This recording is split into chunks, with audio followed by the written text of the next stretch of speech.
함께 읽은 우리 스가랴 7장 7절로 8장 9절의 말씀을 가지고 예루살렘 성전 그 너머에 있는 하나님의 뜻, 예루살렘 성전 그 너머에 있는 하나님의 뜻이라는 제목으로 하나님의 말씀 함께 나누도록 하겠습니다.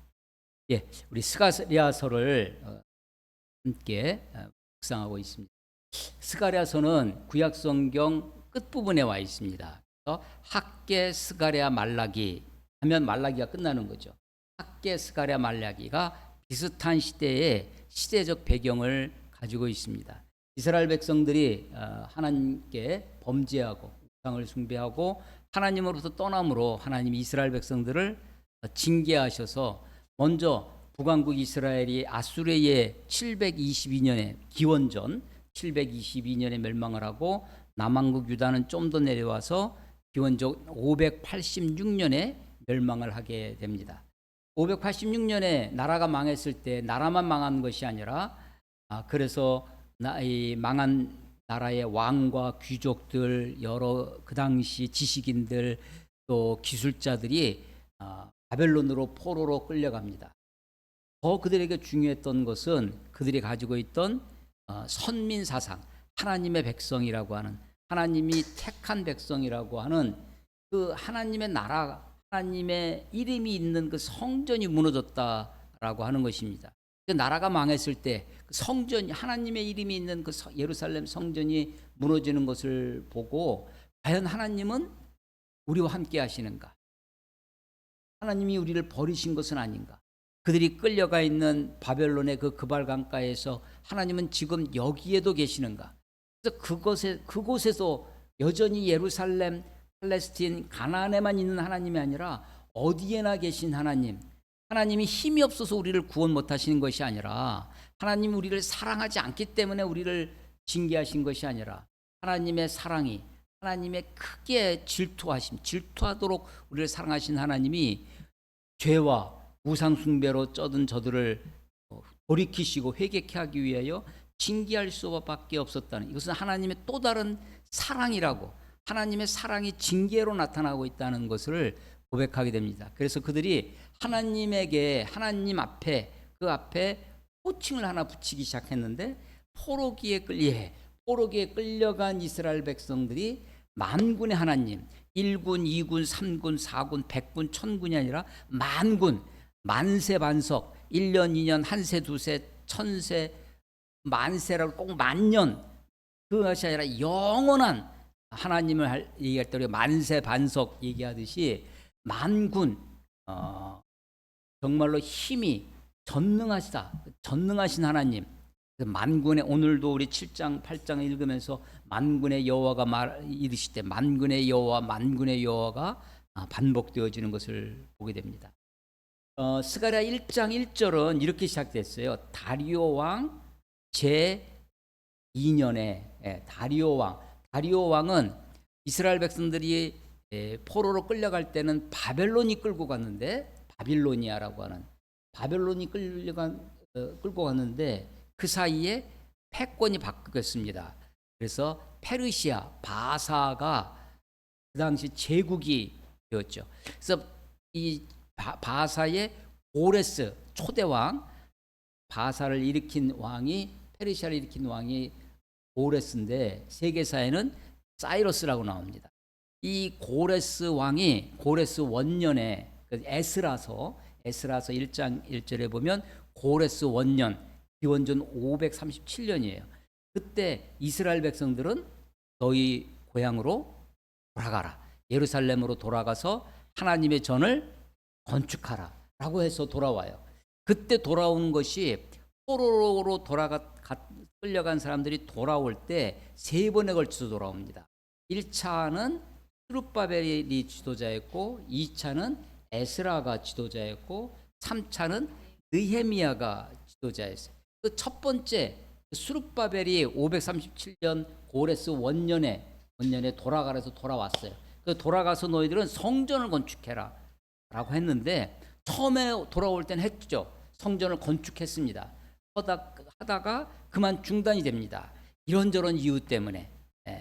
그러면서 성전이 중단되고 약 14년 정도 지나요.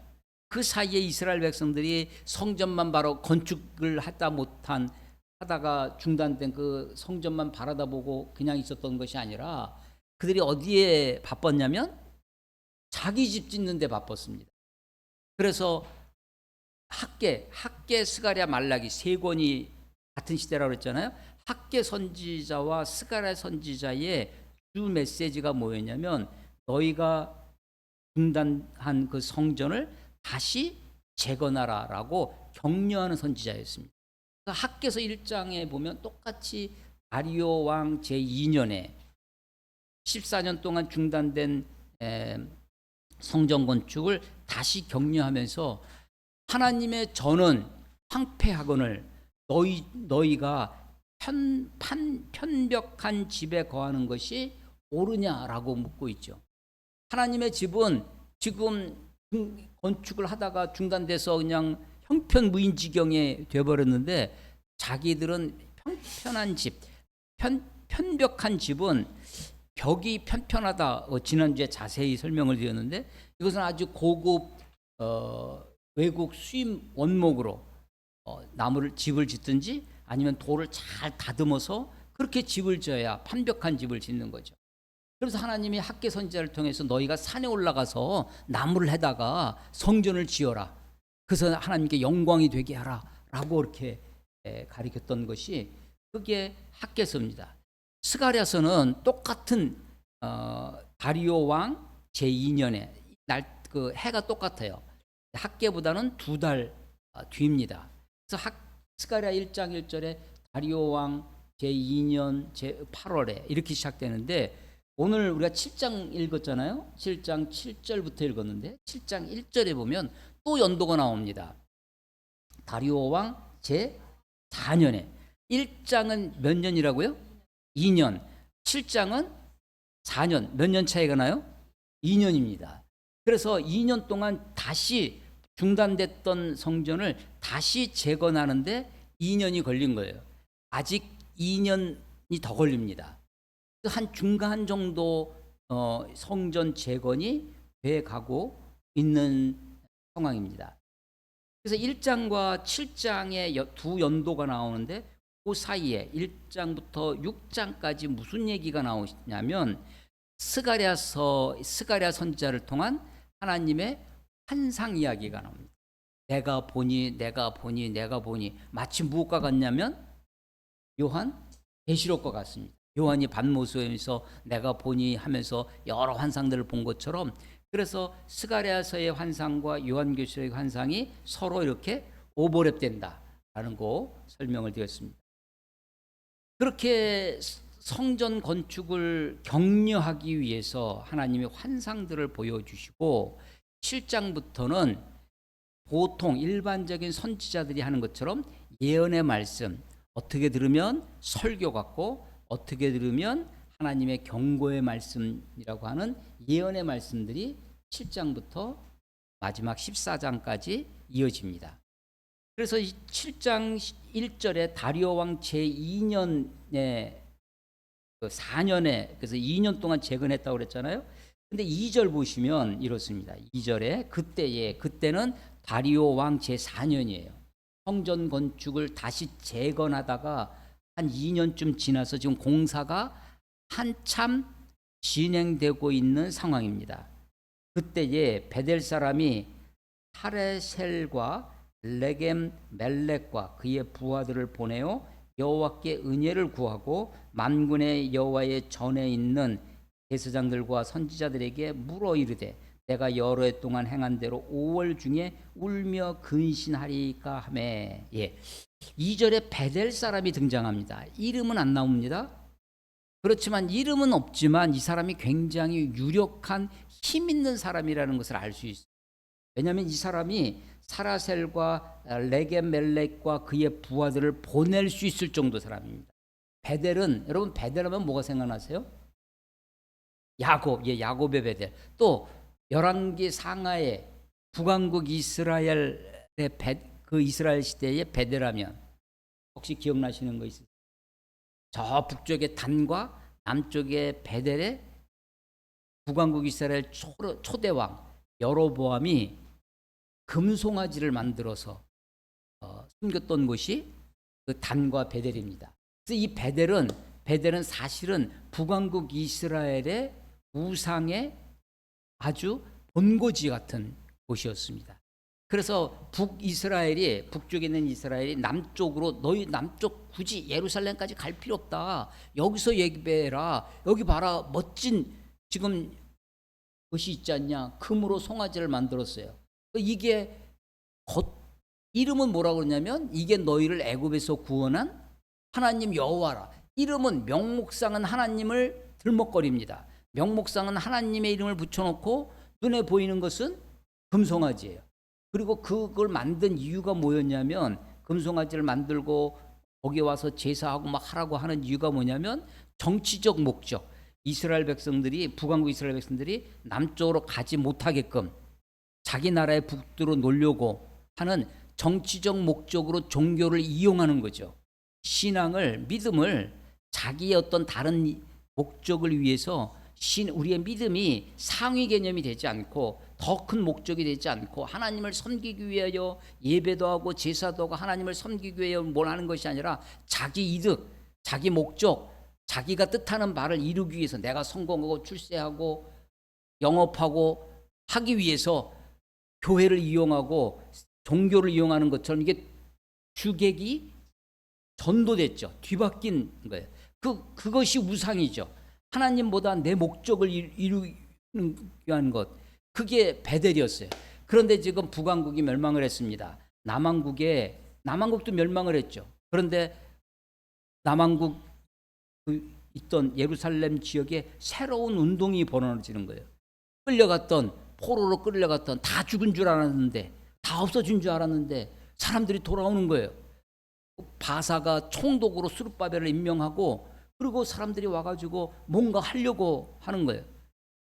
그런데 이 사람들이 베델 사람이 이름은 누군지 모르지만 굉장히 힘 있는 사람이다. 유력한 사람이어서 사람들을 보냈다는 거예요. 누구한테 보냈냐면 3절에 만군의 여호와의 이 전은 성전이에요. 이 성전이 완공됐어요?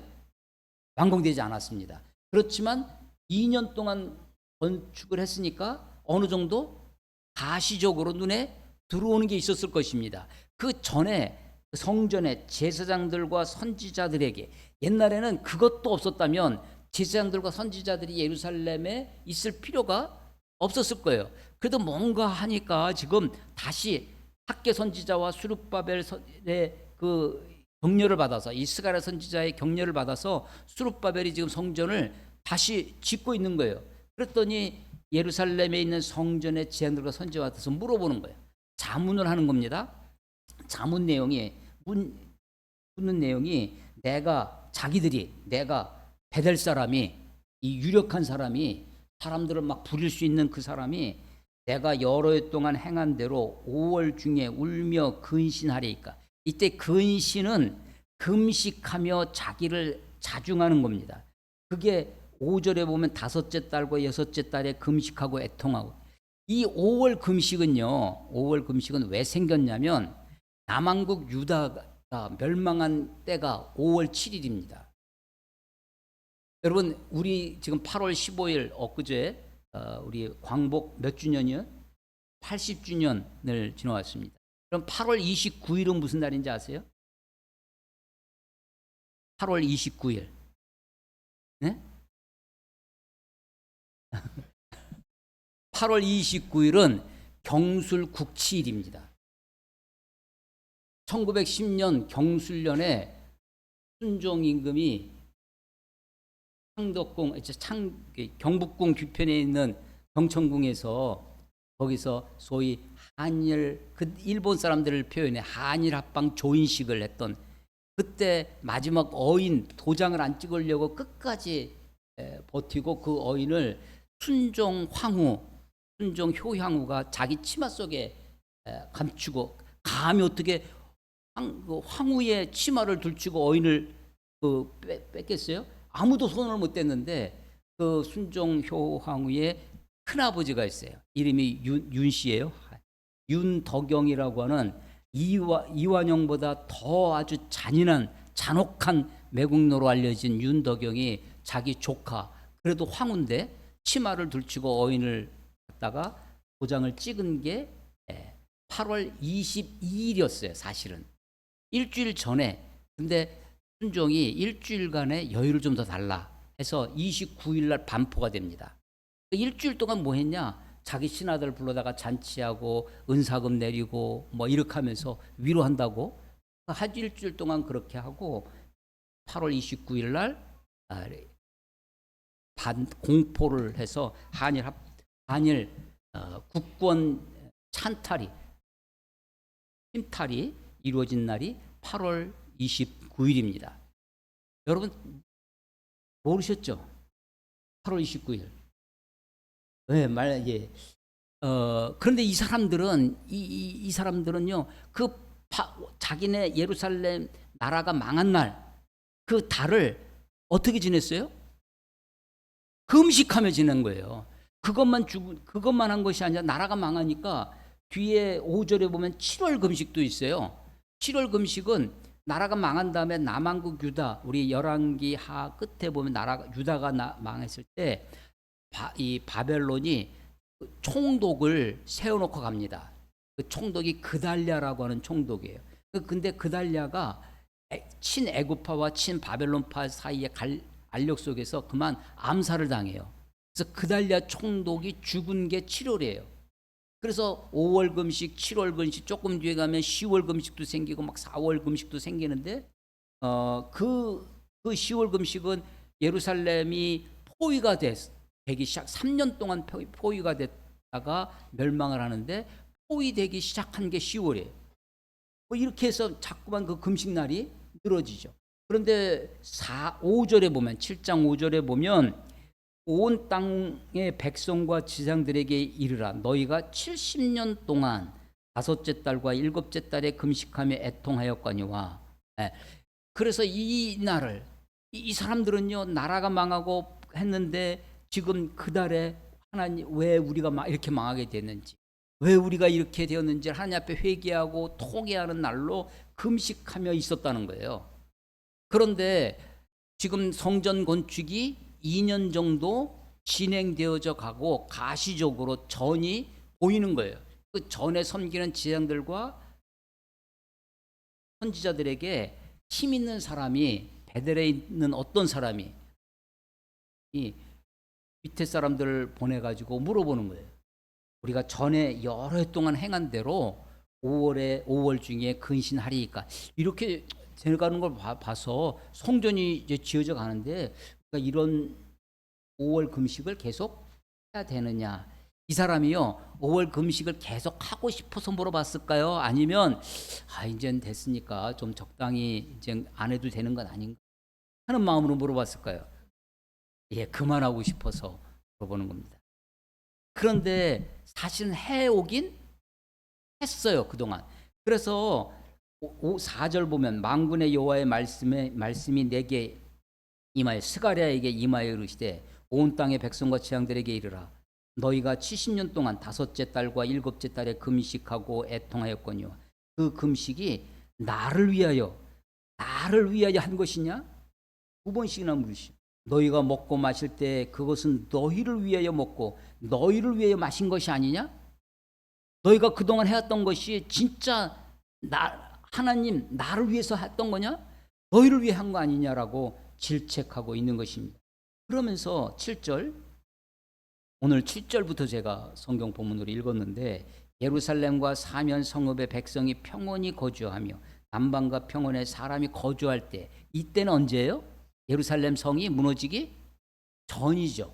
그때에 여호와가 옛 선지자들을 통해 어떻게 외친 말씀이 하나님이 외치셨다는 거예요. 선지자들을 통해서. 근데 너희가 듣지 안 했다는 거예요. 잊지 아니하냐 하시니라.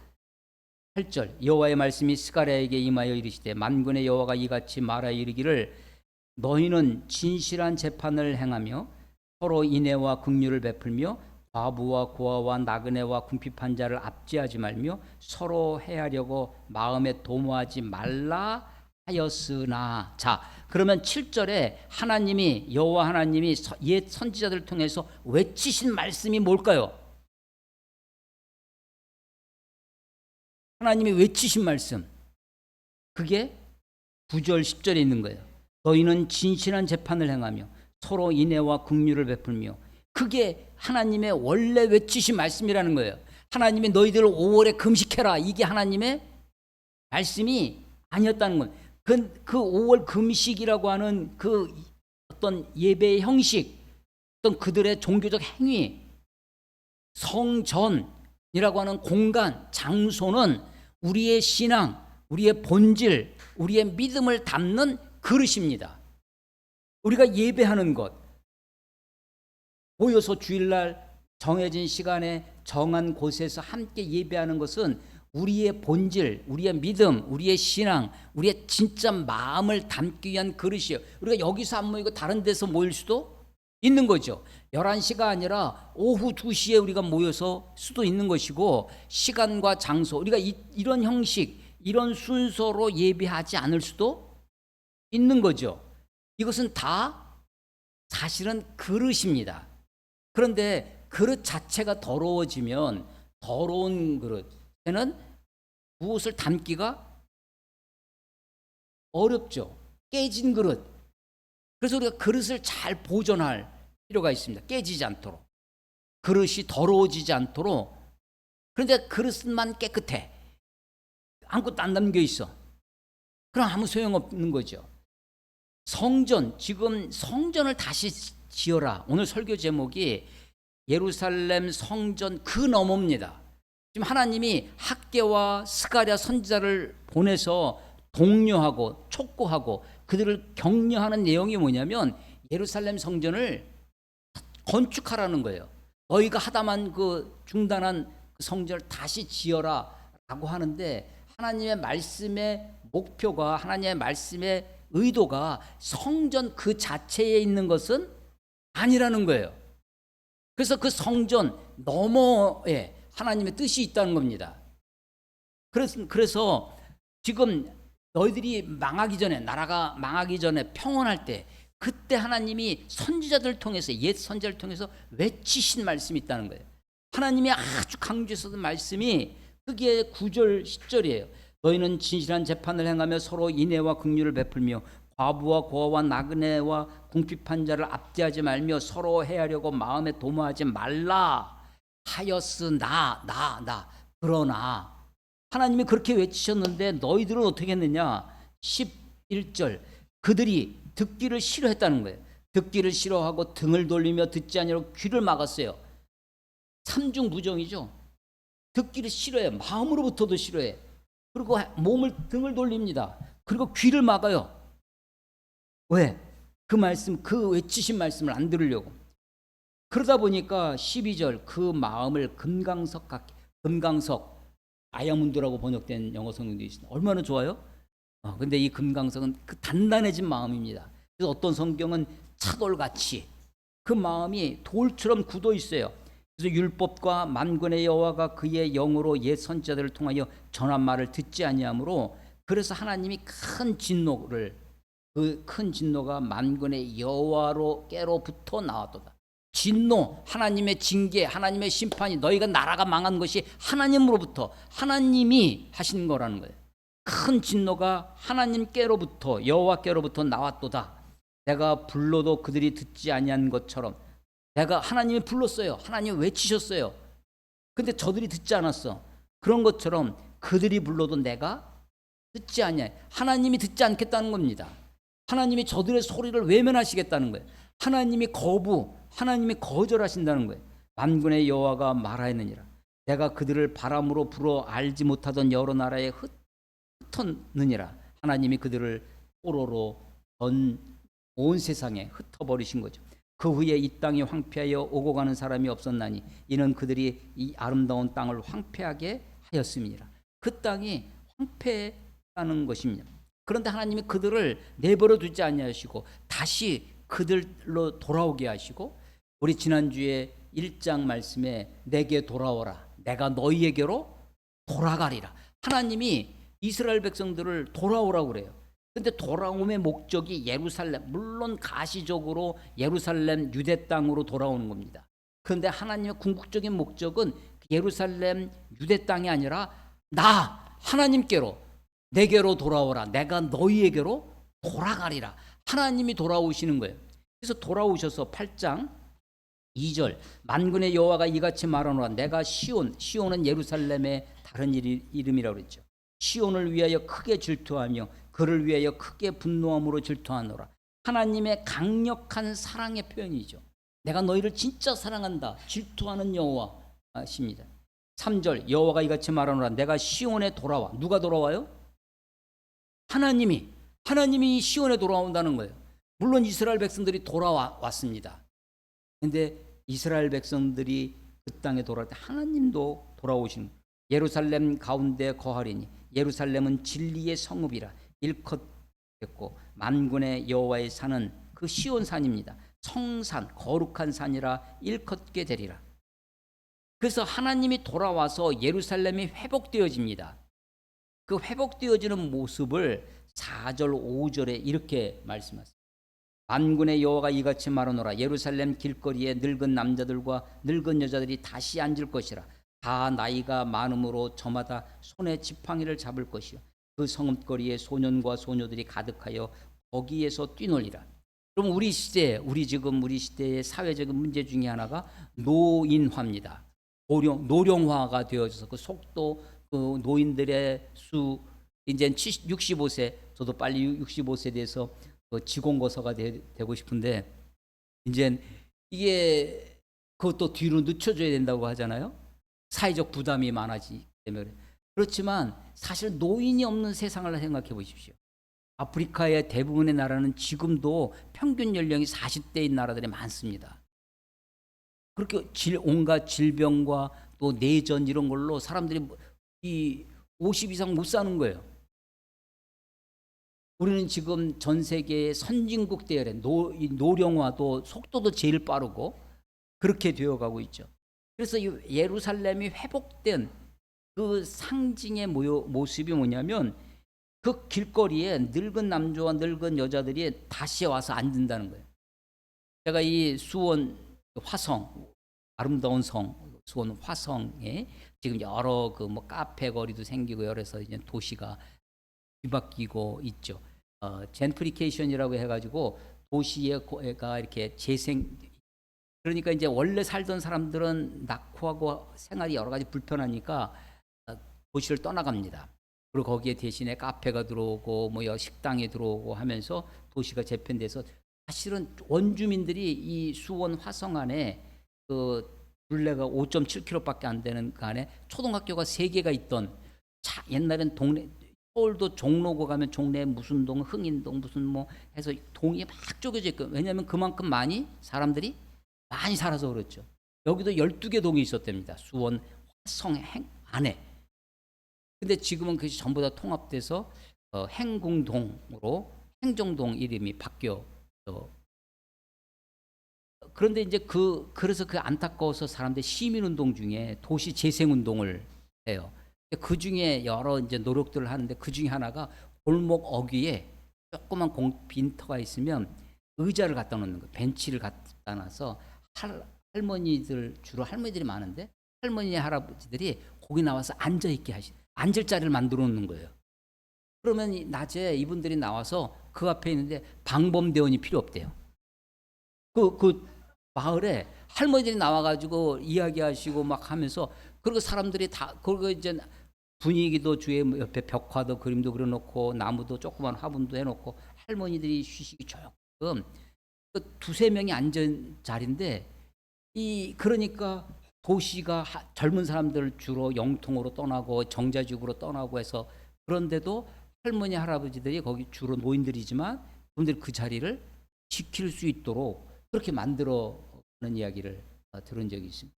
늙은 남자와 늙은 여자들이 다시 앉기 시작합니다. 옛날에는 전쟁으로 젊은 사람들이 다 끌려가서 죽고 돌아오지 못했던 그런 시대가 이제 늙은 사람들이 그뿐만 아니라 소년과 소녀들이 가득해서 거기서 뛰놀아요. 제가 이제 그 SNS를 하는 것 중에 하나가 이제 옛날 우리 한국의 사진들이 올려주는 사이트가 있어요. 서울의 모습들 골목 뒷골목 여름에 한참은 7월 8월 한참 더울 때 골목길 사진을 올려주는 거예요. 그런데 지금은 차가 다니느라고 아마 그럴 수 없죠. 이게 좀 더운 날이 되니까 저녁 때 전부 다 멍석 깔고 골목에 나와서 애들이 엎드려 가지고 숙제하는 뭐 공부하고 하는 그런 사진들이 어서 옛 생각들이 막 나요. 아이들이 골목에서 뛰노는 그런 사진들인 거죠. 그래서 예루살렘이 회복된 모습을 이렇게 보여주고 있다고 하는 것입니다.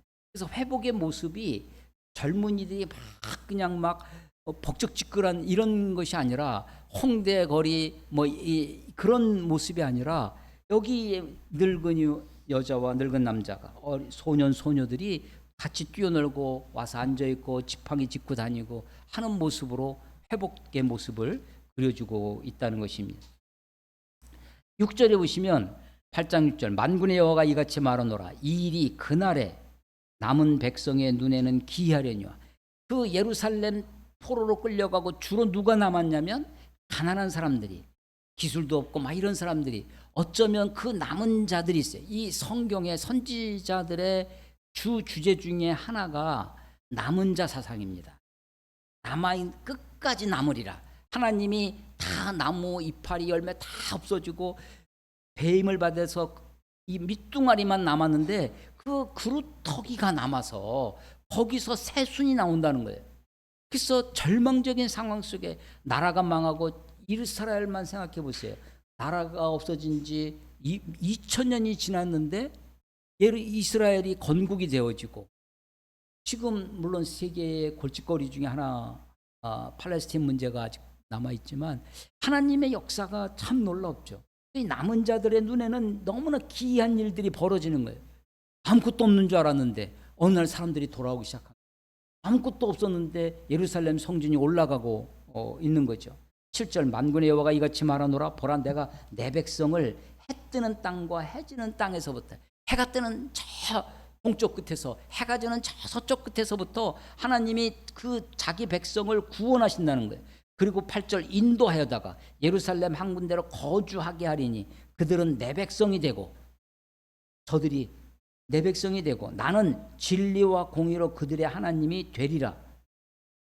만군의 여호와가 이같이 말하노라 만군의 여호와의 집 곧 성전을 건축하려고 그 지대를 쌓던 날 성전을 다시 쌓으려고 지대 그 기초석을 놓던 그때를 선지자들의 입의 말을 그러니까 2년 전일 겁니다. 짧게는 어쩌면 처음에 돌아와서 537년에 술바벨에 처음 중단되기 전에 그때 지대를 쌓았던 때일런지 모릅니다. 선지자들의 입의 말을 이날에는 너희가 말을 이날에 듣는 너희는 혼을 견고히 할지. 그 선지자들의 말씀을 듣고 이제 너희들이 하는 일, 너희들의 손을 견고히 해서 그 일을 끝까지 완성하라라고 하는 것입니다. 자, 그런데 오늘 설교 제목이 뭐예요? 예루살렘 성전 그 너머. 하나님이 왜 이렇게 성전을 재건하라고 하실까? 하나님이 왜 스룹바벨에게 환상을 계속해서 환상이 모두 8가지가 나옵니다. 환상을 보여주시면서 말씀하고 계시는 것일까 하는 것입니다. 제가 산을 가보면 우리 광교산은 이제 600m 안 되거든요. 500. 그런 산은 이제 가서 보면 그냥 밑에 수원이 그냥 내려다 보이죠. 그런데 이제 지리산 가본 지도 꽤 오래됐는데 그런데 혹은 좀 높은 데 가봤던 게 이제 치악산 이런 데 가보면 1000m, 1200, 1300 이상 이런 데 가면 앞에 산이 있습니다. 그 다음 산이 또 보여요. 그래서 가까이 있는 산은 진하게 보이고 그 다음 산은 좀 흐려 보이고 그래서 이 채도가 점점점 낮아지면서 멀리 끝까지 산으로만 보여요. 인공적인 도시는 안 보이고 지리산이 특히 그럽니다. 산으로 그게 참 멋지죠. 산으로 올라갈 때는 광교산 그냥 올라가면 됩니다. 관악산 그냥 올라가면 돼요. 그것도 그냥 내려와요. 그런데 큰 산은 올라갔다 내려갔다가 또 올라갔다 내려갔다 하면서 정상까지 가는 거예요. 내가 지금 한 산을 올라갑니다. 밑에서 보면 저 산이 끝인 줄 알아요. 그 정상에 보니까 올라가서 봤더니 앞에 또 산이 있어. 저 산에 가려고 하니까 밑으로 내려가요. 그리고 앞에 또 밑에 계곡에서 올려다 보니까 그 산이 끝인 그 산만 보여요. 우리가 지금 나라가 망했습니다. 이스라엘 나라가 망했어요. 지금 깊은 계곡에 있어요. 그래서 올라와서 보니까 지금 이스라엘 백성들이 돌아와서 포로에서 돌아와 성전을 재건하는 산에 올라와 있어요. 이 산이 끝인 줄 알았는데 보니까 그 다음 산이 있고 그 다음 산이 있어요. 포로로 돌아와서 그들이 또 거기에 그들의 삶에 젖어들기 시작합니다. 하나님 왜 그들을 회복시키시고 왜 성전을 다시 건축하게 했는지 하나님의 뜻을 잊어버리고 그냥 그들의 삶에 젖어 들어가서 하나님을 잊어버리고 자기들의 삶에만 깊이 빠져들어갑니다. 종교적인 행위도 다 의식적인 행위로 전락되어지고 형식적으로만 되어져 갑니다. 그래서 말라기에서도 비슷하게 그들을 책망합니다. 그런데 그 다음에 거기서 보니까 그 절망 가운데 또 산이 보여. 예수님이 오십니다. 초림 예수. 예수님이 오셔서 막 오병이어도 5천 명을 먹이시도 하고 무리도 건너가시고 그러시다가 십자가에 죽으셨는데 다시 부활하셔서 그분이 새로운 나라가 될 줄 알았어요. 근데 그분이 곧 하늘로 승천하시고 없어지셨습니다. 우리에게 보혜사 성령을 보내주시고 세상이 좋아지고 사도행전 2장의 그 2장 4장의 그 공동체를 생각해 보세요. 예루살렘 교회. 조금도 자기 것을 자기 것이라 주장하지 않으면서 자기 밭을 팔고 집을 팔아서 교회가 막 3,000명씩 5,000명씩 허다한 무리가 예수를 믿는 부흥이 일어납니다. 그런데 조금 바퀴가니까 흩어져서 그야말로 내려옵니다. 그 다음 산이 어디냐면 다시 오실 예수님의 재림의 산이에요. 자, 지금 한 산에 올라와. 내가 이 밑에 있을 때는 이 산이 젊은 줄 알았어요. 어두운 골짜기에 고난의 시절을 보냈습니다. 그래서 결국서 왔더니 그 산 정상에 와서 보니까 그 다음 산이 멀리 희미하지만 우리가 가야 할 곳이 보이는 거예요. 아, 저기가 우리의 목적지. 여러분, 이 스가랴서에 지금 나라가 망하고 돌아와서 성전 재건을 하는 성전 재건이 그들의 지상 사명인 것 같아요. 그게 전부인 것 같아요. 그런데 하나님이 그에게 환상을 보여주시고 꿈을 심어 주십니다. 그리고 말씀을 하시는 거예요. 그래서 지금 성전이 재건되어지는 그 산에서 거기서 끝이 아니라 그 다음 다시 이 땅에 오실 예수 그리스도를 보게 하시고 더 먼 곳에 하나님의 나라가 이루어질 그 땅을 보게 하시는 거예요. 자, 스가랴서를 다시 봐보겠습니다. 9장 9절. 시온에 따라 크게 기뻐할지어다. 예루살렘 따라 즐거이 부를지어다. 보라, 내 왕이 내게 임하시나니 그는 공의로 우시며 구원을 베푸시며 겸손하여서 나귀를 타시나니 나귀의 작은 것 곧 나귀 새끼니라. 이 공의로 오셔서 구원을 베푸시는 겸손한 나귀를 타시는 분 누구예요? 예수 그리스도시죠. 겸손의 왕, 나귀 타고 오시는 호산나 다윗의 자손 예수여라고 불림을 받았던 그 예수님이십니다. 그런데 그 예수님이 죽임을 당한다고 하는 것입니다. 11장 12절. 내가 그들에게 이르되 너희가 좋게 여기거든 내 품삯을 내게 주고 그렇지 아니하거든 그만두라. 그들이 곧 은 30개를 달아서 내 품삯을 삼으리라. 은 30개에 13절. 여호와께서 내게 이르시되 그들이 나를 헤아린 바 그 삭슬 토기장에게 던지라 하시기로 내가 곧 그 은 30개를 여호와의 전에서 토기장에게 던지고 가룟 유다가 예수님을 은 30전에 팔았는데 나중에 뉘우치고 다시 이거를 돌려줬더니 이것을 토기장에 바쳐. 그래서 이 은 30전, 은 30개 이게 예수 그리스도를 팔려서 죽임을 당하는 것을 이야기하는 거죠. 근데 그래서 그분이 오셔서 그 땅을 새롭게 예수님이 우리들에게 구원자가 되어 준다는 것을 13장 1절에 보면 그날에 죄와 더러움을 씻는 샘을 다윗의 족속과 예루살렘 주민을 위하여 열리리라. 그런데 12장부터요. 12장 잘 따라 보세요. 12장 3절 그날에는 12장 6절 그날에 12장 8절 그날에 12장 11절 그날에 예루살렘에 큰 애통이 있으리니 13장 1절 그날에 13장 4절 그날에 계속 그날에요. 14장 1절 그날은 어떤 날이냐면 여호와의 날입니다. 여호와의 날이 이르리라. 그날에 그날은 어떤 날이냐? 14장 3절 그때 여호와께서 나가사 14장 4절 그날에 14장 6절 그날에는 빛이 없앴고 여러분 요한계시록 마지막에 보면 새하늘과 새 땅 새 예루살렘 때 빛 해도 없어지고 하나님이 빛이 되신다는 거 있잖아요. 광명한 것을 떠날 것이라. 14장 8절 그날의 생수가 예루살렘에서 마치 새 예루살렘의 생명의 강이 흐르고 양쪽에 생명수 나무가 열리는 것처럼 14장 9절 여호와께서 천하의 왕이 되시리라. 그날에는 14장 11절 사람이 그 가운데에 살며 다시는 저주가 있지 아니하리니 요한계시록 마지막에 이루실 것을 보여주는 거죠. 14장 12절 예루살렘을 친 모든 백성에게 여호와께서 내리실 재앙, 하나님이 하나님의 백성들을 치는 마치 요한계시록의 적그리스도들 옛뱀들을 하나님이 물리치시는 그 장면입니다. 14장 13절 그날에 14장 그래서 지금 12장부터 13장 14장에 계속 반복되어지는 게 뭐냐면 그날이에요. 근데 그날은 어떤 날이냐면 여호와의 날입니다.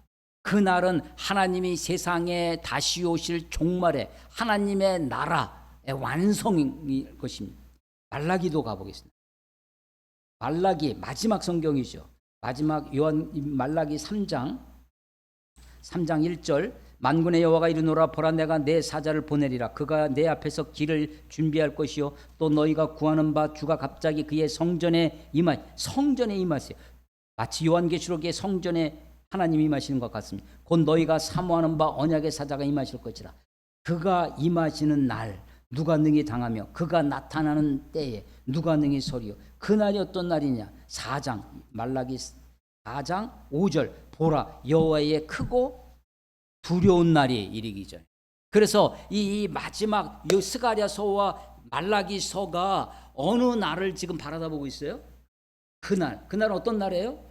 여호와의 날. 말라기는 그것이 크고 두려운 날이라고 하는 것입니다. 자, 지금 성전 재건이 목전에 있는 과업이에요. 성전을 다시 지어라. 이것이 우리들에게 주은 우리 지금 당장 눈앞에서 우리가 해야 할 일입니다. 그리고 그것이 얼마나 중요한 것인지 하나님은 누누이 지금 외치고 있는 거예요. 그런데 그게 전부냐? 그렇지 않다고 하는 것입니다. 그 너머에 하나님의 뜻이 있다는 것을 우리 알아야 됩니다. 우리가 한 산을 올라가면 그 산에 그 다음 산 물론 먼 산은 우리가 가야 할 그 끝산은 희미하게 보일 수 있어요. 그러나 이 산을 올라가지 않으면 저 산도 안 보여요. 내가 올라가지 않고 여기서 허덕이고 있으면 그냥 골짜기 계곡에 그렇게 음침한 곳에만 있는 거죠. 내가 내 손을 그래서 스가랴서에게 내 손을 굳게 할지니라라고 하는 것이 손만 굳게 잡고 두 주먹 불끈 쥐고 있으라는 것이 아니라 너에게 주어진 그 삶을 살라는 겁니다. 예루살렘 성전도 짓고 거기서 최선을 다해서 예배하고 내게 주어진 오늘의 삶을 재판도 진실하게 재판도 하고 고아와 과부와 연약한 자들 사회적으로 억압받는 자들을 돕고 그들을 압제하지 말고 너의 마음속에 긍휼과 자비를 베풀며 살면서 우리의 일상의 삶을 하나님의 뜻에 맞게 사는 거예요. 우리는 우리의 삶을 오늘의 삶을 삽니다. 삶의 균형이 좌우의 균형도 필요하지만 오늘과 내일의 균형도 중요합니다. 우리가 미래만 바라다보고 죽고 천국만 가면 되지 하면서 천국만 바라다보고 사는 것이 아니라 천국이 확실하기 때문에 오늘 우리가 어떻게 살아야 할지. 그래서 시소가 좌우 균형을 맞는 그 균형이 아니라 팽이가 도는 것처럼 그래서 좌우의 균형뿐만 아니라 오늘과 내일의 균형, 오늘 우리의 삶과 미래가 다가올 우리가 저천국 전세의 삶과 내세의 삶의 균형이 있어야 되겠다라고 하는 것입니다. 오늘 설교의 제목 예루살렘 성전 그 너머에 있는 하나님의 뜻입니다. 오늘 우리가 살아가 있는 현실이 있어요. 우리가 드리는 예배, 교회 이런 것들 다 그릇일 수 있습니다. 무엇을 거기에 담느냐? 이건 그릇일 뿐이야. 이건 형식이지. 여러분, 형식도 중요하고 소중합니다. 하나님이 왜 예루살렘 성전을 짓고 그 성전에서 예배를 제대로 드리도록 그렇게 촉구하시겠습니까? 그게 전부가 아니지만, 그게 다가 아니지만 그 산으로 올라가야 멀리 힘에게라도 우리가 가야 할 그것을 소망할 수 있기 때문입니다. 아브라함이 갈 바를 알지 못하고 왔던 그가 하나님이 주신 언약이 이루어지지 아니했지만, 약속을 받지 못하였지만 멀리서 보고 그것을 환영했다고 히브리 기자가 말하는 것처럼 우리가 가야 할 그곳, 우리가 함께 해야 할 그날, 여호와의 날에 하나님의 백성으로 살기 위하여 오늘 우리에게 주어진 삶, 우리에게 허락해 주신 삶의 자리를 믿음으로 헌신으로 살아가시는 저와 여러분이 되시기를 주의 이름으로 축원합니다. 기도하겠습니다. 아버지 하나님, 은혜를 감사합니다. 어렵고 힘든 세상을 살고 간다 할지라도 이 삶을 최선을 다하여 내 손을 굳건하게 세워가며 우리에게 허락되어진 사업들, 사명들을 살아갈 수 있도록 하나님 인도하여 주시옵소서.